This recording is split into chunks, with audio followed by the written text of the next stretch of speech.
Is there anything we haven't asked you that you might want to add? Well, can I ask you guys a question? Because, what is the area, what is the important unmeasured area, either service or product or space in the library that we haven't done that we need to think about? I answered it somewhat for myself when I said, the special collections, that's a really tough one. That's one that every special collections librarian is interested in. But are there other areas that we should really be paying attention to?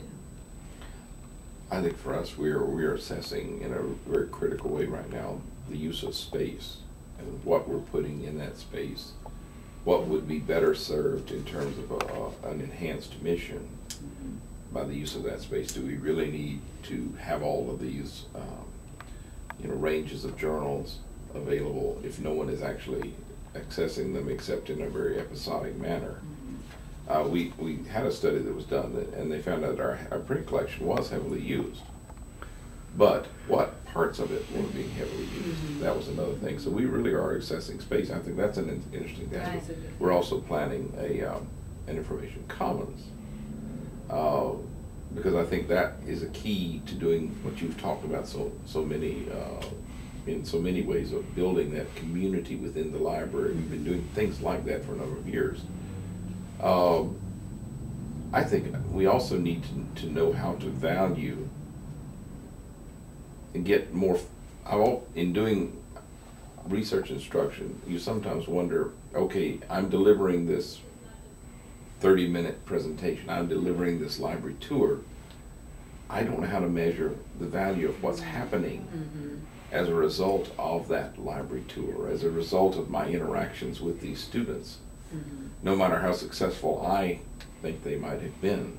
And they may not know right then of the value. The value may be next year or it may be cumulative, and that's something that's a real tricky thing to measure.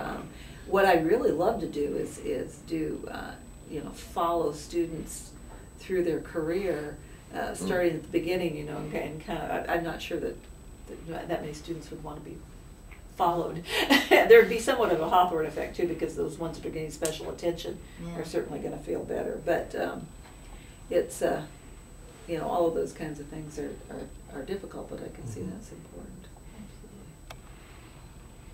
I mean, we're really exploring space issues because for the part of the collection that doesn't get used, and then you look at just the fact that we need more seating space for the students.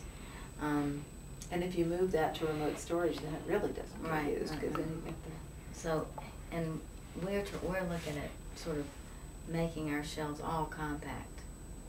We used to have a lot of our collection is still not compact shelves, so we're looking at that. We're also, one thing that really frustrates us, and I don't know how you get it, is how do you, when you have almost 200 databases, in a list, how do you market? How do you tell students what you have?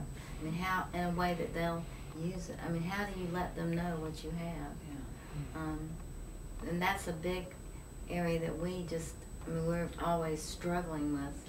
Right, because a lot of the students will simply, if you can show them EBSCOhost, you can show them a couple of these, sort of major gateways in, but they will never go then to the more rigorous sorts of... And what you show them early sticks with them, because you just cannot remember 200. I mean, we can remember 200, but an average. That's true. And I don't know if that's because most of our students are undergraduates. Maybe if we were dealing with graduate, more professional graduate students, that wouldn't be a problem, but it is to us because it's basically an undergraduate library.